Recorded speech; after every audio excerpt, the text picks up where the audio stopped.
Well, when I was here, it was in the middle of World War II.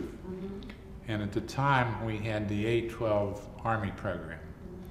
And the fellows that were in the service were housed here in the Cathedral of Learning, usually on the second, third, and fourth floors, and took their classes not with the civilian students, but on their own individual class schedule. And it was not unusual to see them march as a unit on the streets, Fifth Avenue, Forbes, and Baird Street, from one building to the other.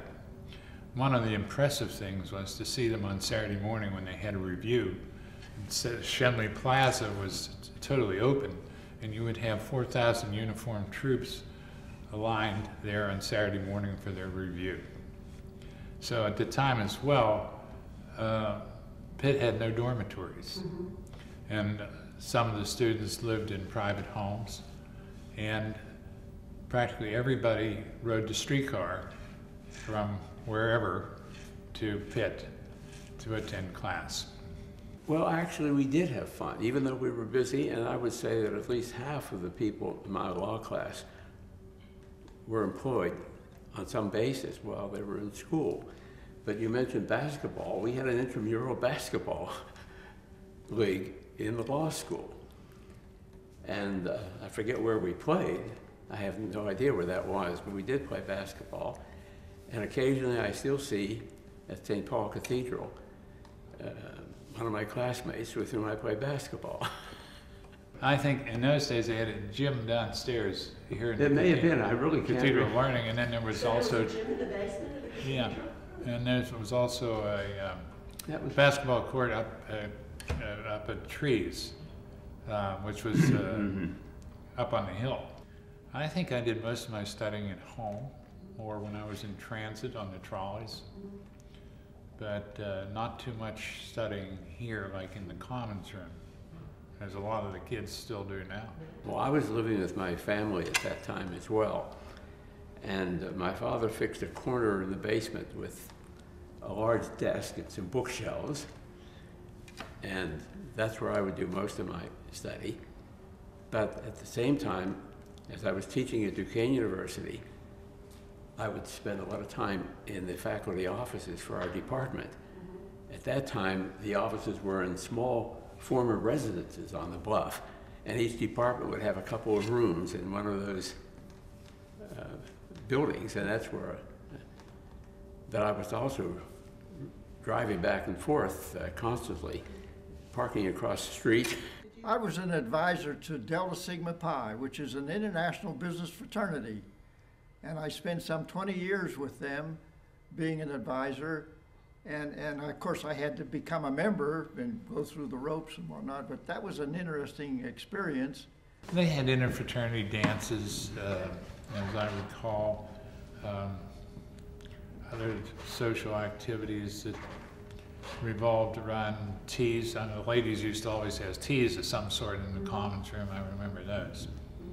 One of my favorite memories was when Edward Litchfield was chancellor, and we went to the Syria Temple to Syria Mosque, I guess they called it then. We had graduation, and Edward Litchfield had about 4 or 5 stripes on his gold frock, his cape, and we paraded across Fifth Avenue around the bend, and people applauded as the faculty lined up and went across. It was quite a procession, and that was one of my favorite. Graduation, of course, is always a highlight. Right. It's a dream come true for so many folks. Graduation. Well, just being free of the pressures that were required to attain that degree. I had some of that feeling as well, because when I finished my law studies, I had been out of high school only 9 years, but I had finished 8 years of college work, plus 3 years in the Army and 3 years of teaching. So I was doubling up quite a bit. And I decided at the end, the summer of 1950, I wasn't going to do anything but I got married. My wife had patiently waited while I was in law school. I had met her a few years earlier when she was a freshman at Seton Hill College. So we married that summer. And we had the ASTP people here. We had people living in the Cathedral of Learning, and it was a totally different. Of course, I left in 1943 for the U.S. Army. Before it was the Air Force, it was the U.S. Army Air, and life was different because basically the war effort caused a tremendous change. The campus changed.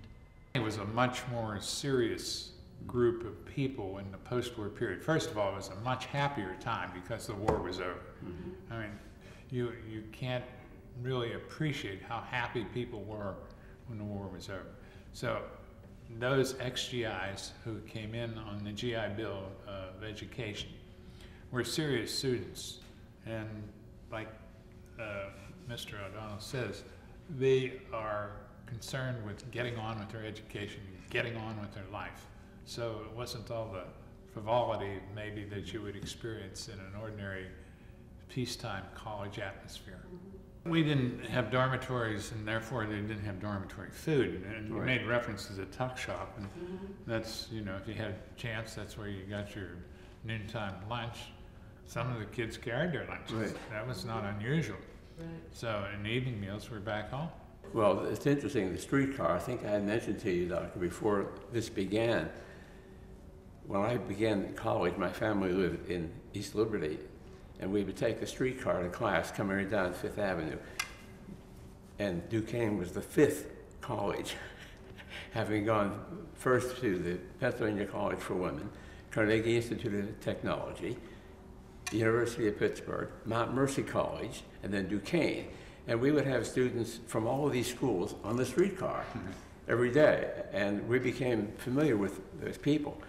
Well, after the war, which is when I became a student here, it was still very much the same. It was a very urban place, and most people lived off campus. The large dormitories you have down here now were apartment buildings at that time. And I would say, I don't know what the figures were, but I have the impression that there were more people who lived with their families or in apartments in the area than campus dormitories or housing of any kind. There was very little of that. And when I came here, which would have been in January or February of 1947,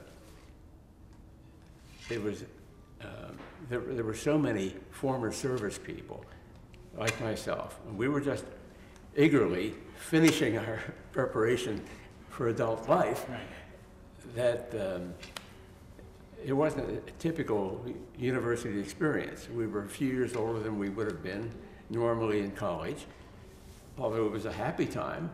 And I remember that when we had a few extra minutes, we would be in something that was called a tuck shop downstairs. In general, it was a pleasant experience. I was here from January or February of '47 until June of '50.